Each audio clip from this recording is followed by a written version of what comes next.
permettrait simplement de dire que ce genre d'idées font partie des idées millénaristes de l'époque qu'on vit, c'est le New Age. Et je suis, un peu plus optimiste parce que la récurrence de ces idées fait partie, à mon avis, de ce système de pensée qui devient de plus en plus dominant, le système de pensée New Age, je répète. Je ne crois pas trop et je pense que la civilisation humaine a toujours su surmonter les épreuves à laquelle elle a été soumise. Il y a des civilisations qui sont disparues, c'est tout à fait vrai, mais pas la civilisation humaine dans son ensemble. Je dirais donc qu'on est en substance, qu'on est tous plus ou moins ésotéristes quelque part, parce que ce genre d'idées font partie de l'arsenal de tout temps de l'ésotérisme, c'est-à-dire quelque part le millénarisme. La mouvance Gaïa actuelle ne fait que reprendre l'idée du monde qui est tout, le monde animal, qui a une cohérence au-delà de la raison humaine. Donc ce sont des idées récurrentes qui apparaissent dans l'histoire des idées et que je crois il faut essayer de le regarder avec une certaine circonspection et un certain détachement. Voilà. Juste pour dire un mot, ça n'a rien à voir ni avec les nuages, ni avec les millénaristes dont j'ai parlé. Il s'agit de rapports strictement scientifiques. Je vous recommande un livre, documentez-vous, les livres de Steve Hamilton, un des plus grands climatologues du monde, qui s'appelle Requiem pour l'espèce humaine. Il n'a rien à foutre avec les nuages. Excusez-moi, c'est une juste remarque. On parle sur des registres différents. Je vais juste dire une chose. Dans les années 70, les rapports du Club de Rome, dont certains doivent se souvenir très bien, prédisaient la même chose pour les 20 années à venir. Il ne s'est rien passé. C'était pas des scientifiques. Excusez-moi, ce n'était pas des scientifiques, c'était des penseurs. Là, c'était un peu nuage. Je vous l'accorde. Ok, je ne vais pas continuer la polémique. C'est pas une polémique, c'est une question de bibliographie. Steve Hamilton, Requiem pour l'espèce humaine, le plus grand climatologue.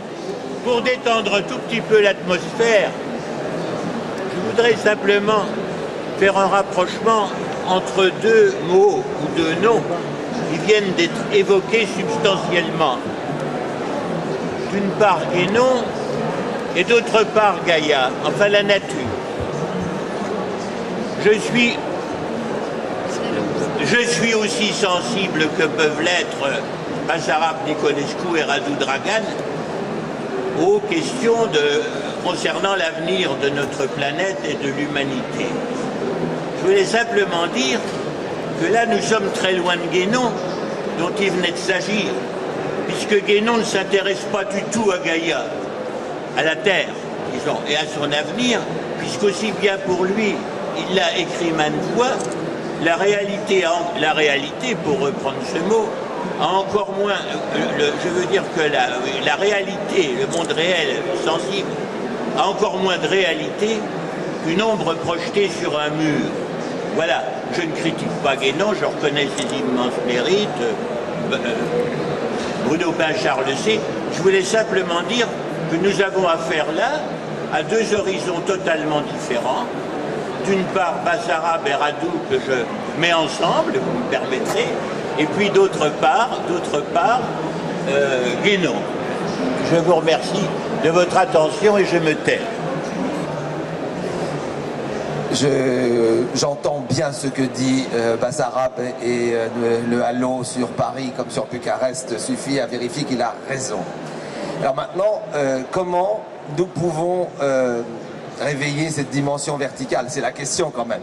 Hein. Faut être un peu sérieux parce que c'est bien beau de promettre un ésotérisme, mais comment? Car un des propos les plus fracassants de Guénon, c'était quand même de dire que justement, ce qu'on appelait le monde moderne, c'était un monde dans lequel il n'y avait pas de voie initiatique. Alors elle est comment l'initiation? On l'a fait comment? Et l'arbre se dresse comment?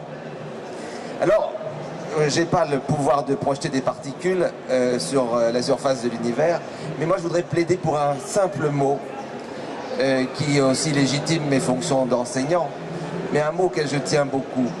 Vous ne trouvez pas que si nous voulons réveiller des puissances spirituelles, il faudrait que d'abord nous apprenions à lire? Pourquoi je dis ça? Pas parce que bien évidemment les religions sont candidates pour prendre le relais de la crise dans laquelle nous vivons. Or les religions, si elles sont utilisées sur un mode brutal, c'est le triomphe du sens littéral, c'est le triomphe des lectures hâtives, c'est le triomphe du prêche ou de l'apologue sur le travail du texte. Et bien moi je crois que la vraie spiritualité, son premier geste, sa première modestie et sa première précision, c'est d'apprendre à lire, dégager des textes sacrés, l'aura réelle qui est le leur. C'est d'apprendre de ces textes sacrés à dégager par une lecture fine, exacte, silencieuse, les plans de réalité qu'ils véhiculent. Et de cette façon, c'est une sorte d'ascèse philologique comme condition à la révélation de l'esprit à lui-même. Car nous allons peut-être tous mourir dans une asphyxie générale, mais si nous mourons en mettant, comme disaient les latins, l'ongle sur le mot, alors nous aurons gagné notre dignité, car nous aurons servi le langage dans sa précision, c'est-à-dire ce que tout l'esprit porté par l'homme peut manifester de vérité, de résonance et d'universalité. Servons le langage. En tout cas, nous qui sommes en charge de la langue, soyons à l'égard du sacré, non seulement épris de sacré, mais épris de la précision que le sacré exige en tant qu'il est langue. Et soyons donc des serviteurs de la langue, ce sera déjà éviter le fanatisme, éviter l'emportement aveugle et les généralisations abusives.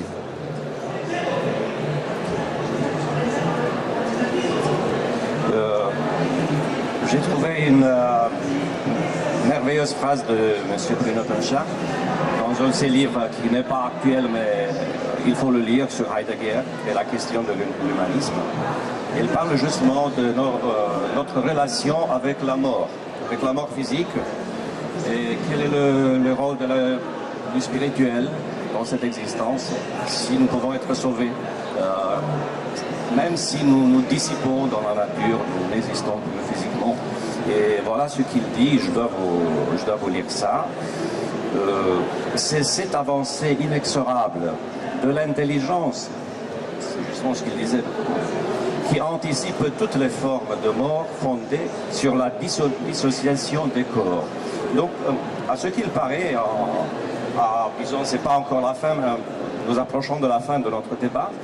Notre intelligence est avancée, espérons que c'est une avancée inexorable de l'intelligence humaine, est assez proche d'une voie de sauvetage, d'une voie de confiance en soi et de confiance en le monde. Et je sais que ce problème de mort, beaucoup discuté par Mircea Eliade, il discutait de mort initiatique. Et il y a cette question de la deuxième mort, la deuxième naissance. Et je vais vous poser cette question simple. Croyez-vous qu'on peut parler maintenant d'initiation, d'une mort initiatique, je ne sais pas, prise dans le domaine religieux, dans tout autre domaine de recherche philosophique, spirituelle, ésotérique, etc. Est-ce qu'on peut parler maintenant d'une initiation? Et ça existe encore? Nous sommes là, donc non, c'est pas du domaine de ma compétence. Oui, bah. Le domaine de l'initiation, on peut entendre naturellement des choses extrêmement différentes sous cette catégorie. Disons simplement que l'initiation peut servir, quelle que soit la forme sous laquelle on l'envisage, à l'intérieur d'une religion donnée, à l'extérieur d'une religion donnée, par des moyens rituels ou autres. Elle peut simplement servir à nous rappeler cette catégorie que sans passer du domaine académique au leadership spirituel ce qui n'est pas mon registre ni mon intention, mais elle peut simplement nous rappeler que, certes, une herméneutique fine est tout à fait nécessaire, mais que ça ne doit pas rester un jeu abstrait, que ça ne doit pas rester quelque chose de strictement intellectuel ou mental, même au bon sens de ce mot, et que la dimension des affects, la dimension des émotions, la dimension corporelle, sur laquelle insistent tant d'écoles et tant d'enseignements, doit aussi être prise en compte, et il se peut que cette dimension initiatique soit le moyen de développer une sorte de pédagogie spirituelle qui n'a rien à faire à l'université, dont ce n'est pas la mission, mais qui néanmoins puisse en quelque sorte convoquer et faire travailler sur ces différents aspects de l'être humain. Mais ici, naturellement, on tombe dans un domaine qui est un domaine essentiellement à dominante privée et subjective, et auquel naturellement l'enseignement, au sens où Bruno l'entendait, n'a pas de, comment dirais-je, ne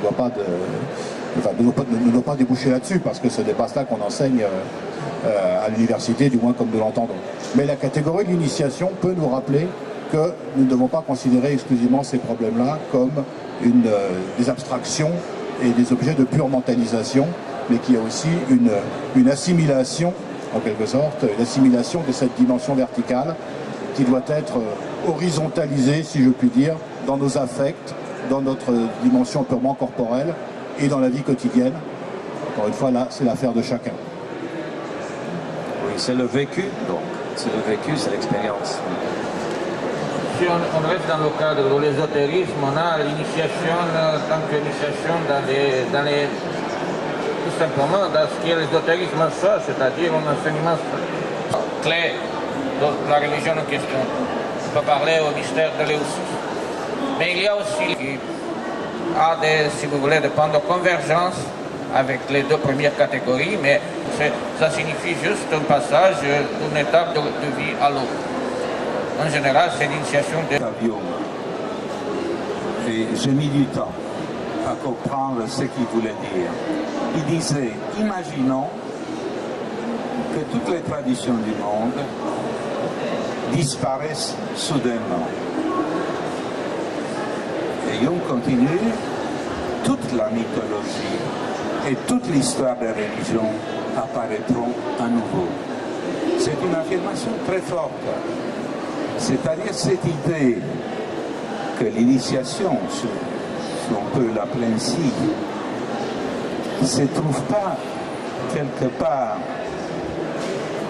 dans les livres, dans les êtres, dans des situations, dans des sociétés secrètes.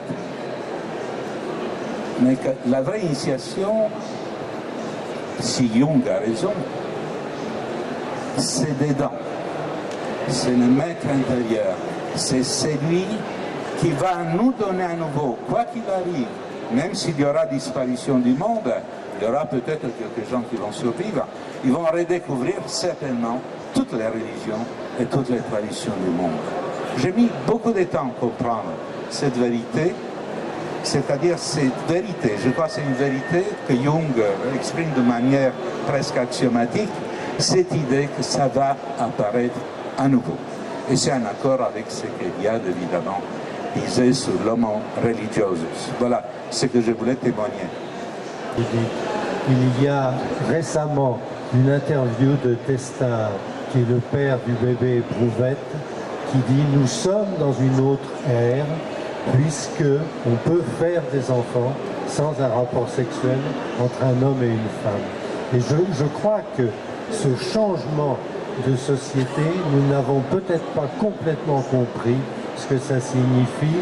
Et dans l'inquiétude que vous évoquiez avec les mères, moi, au niveau de la mère, j'entends, moi je dirais aussi qu'il y a l'inquiétude sur la question du système symbolique, puisque si on peut faire des enfants avec l'utérus artificiel d'Atlan, on est dans un autre système de pensée.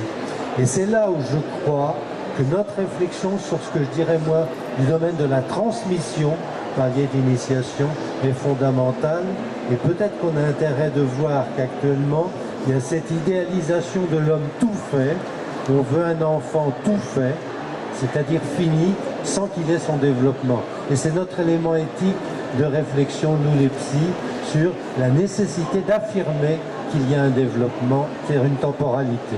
Merci. Oui, je fais partie vraiment ici. Alors, ce qui me paraît intéressant par rapport à cette évocation de Jung, c'est qu'il y a toujours une inscription, disons, consciente de tous les mythes de l'humanité. Et ça pose la question du rapport au langage que vous évoquiez, monsieur. C'est vrai que c'est un peu étonnant. Je ne sais pas d'ailleurs quel rôle vous voulez lui donner, parce qu'il y a beaucoup de sociétés où la spiritualité existe en dehors d'un texte écrit, mais bien sûr que ça n'empêche la coexistence.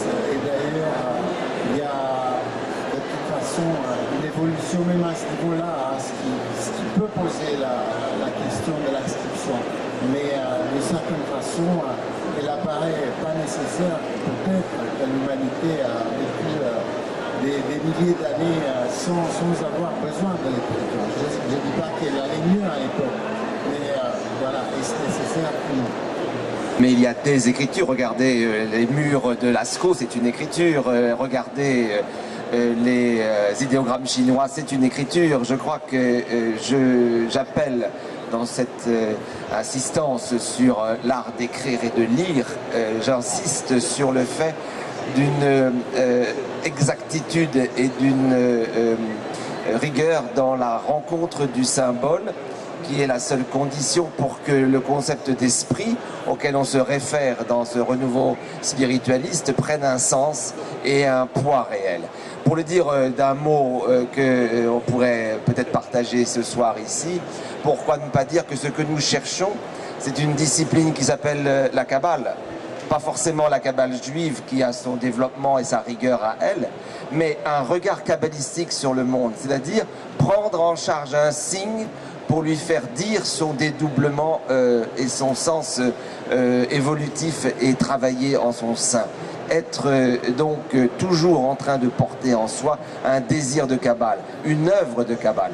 Et comme vous savez, c'est le mot qui veut dire aussi tradition, ce qui se transmet de main en main. Voilà comment je justifierais le lien très étroit que je fais entre l'art du signe et la spiritualité libre dont nous avons tant besoin. C'est très intéressant comme mot, si on comprend les mots, dans le sens d'une nouvelle spiritualité sans dogme. Ça, je crois que c'est très important. Parce que les religions, bien sûr, moi-même, je suis religieux, je suis orthodoxe, et je suis très heureux d'être orthodoxe, mais je sais très bien qu'il y a plusieurs religions. Donc, ce n'est pas la religion qui peut répondre aux questions que nous avons abordées, l'ensemble peut-être, mais c'est une nouvelle spiritualité libre des dogmes, à mon avis. J'attends la salle. On pourrait dire, pour conclure, pour synthétiser tout ce que vous avez dit ici, tout simplement découvrir à l'autre ou à soi-même que l'homme n'est pas encore fini, qu'il est en évolution, qu'il doit encore se développer, qu'il faut devenir conscient de soi-même et que l'évolution doit continuer et qu'il y a plusieurs niveaux d'être, comme disait Bessarab Nicolescu au début, et que cela n'est pas très évident et que cela doit être reconnu, recompris, reappris. Ça existe dans toutes les traditions d'une manière ou d'une autre, mais cela a été peut-être un petit peu perdu pendant la modernité.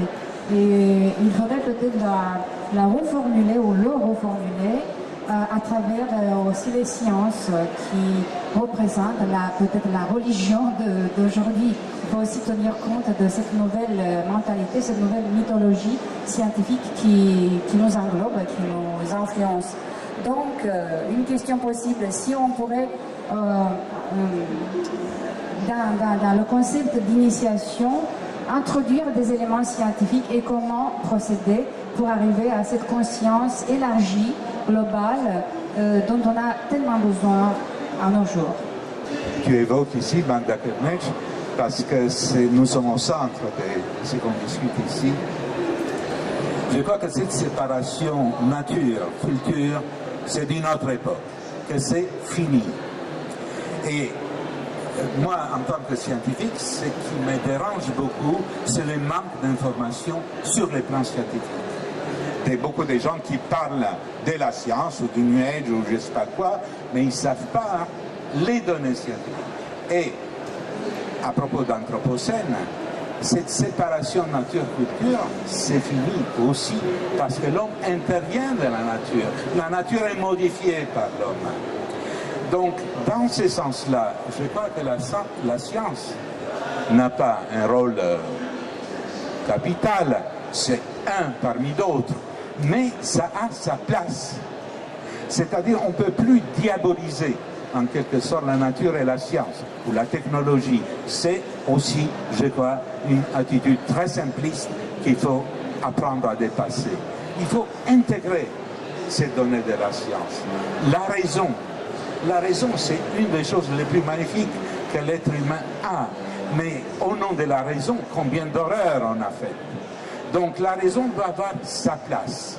Voilà. Donc la science doit avoir sa place, c'est une question capitale. Et je disais dans les discussions préliminaires qu'on a eues sur cette table ronde que les sujets qu'on aborde, c'est pas pour les quelques minutes qu'on débat ici, mais ça sera plutôt pour un colloque d'une journée au moins. Je veux dire que pour cette fois-ci, je suis tout à fait d'accord avec Basarab Nicolescu concernant le rapport de la nature et la culture. Mais pour des raisons plus philosophiques et que je ne vais pas détailler ici. Je veux juste dire une chose par rapport au propos de Magda de tout à l'heure. Il existe à ce jour un projet fascinant mais très inquiétant soutenu par un magnate russe qui s'appelle, je crois, Dmitri Shkov, qui emploie une bonne trentaine de scientifiques pour un projet fou qui consiste à séparer la conscience. Basarab doit savoir de quoi il s'agit, non? Absolument pas. Des projets comme ça, ça a fallu, j'en ai 30 par an. Je me permettrai de le dire, son projet c'est tout simplement d'arriver à inscrire toutes les informations contenues dans le cerveau sur un corps virtuel. Et il se propose de le faire dans un temps record d'une trentaine d'années. Voilà. Si ce projet va aboutir ou pas, ce n'est pas la question. Mais ça pose très fortement le problème de la conscience et de son avènement dans le monde d'aujourd'hui.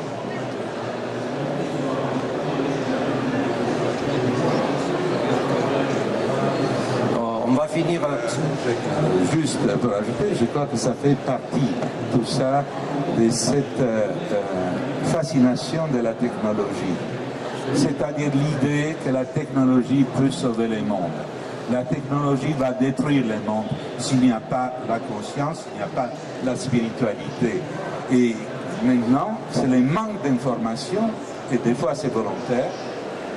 Les gouvernements sont très dérangés par ce qui se passe actuellement sur le plan de la climatologie, etc.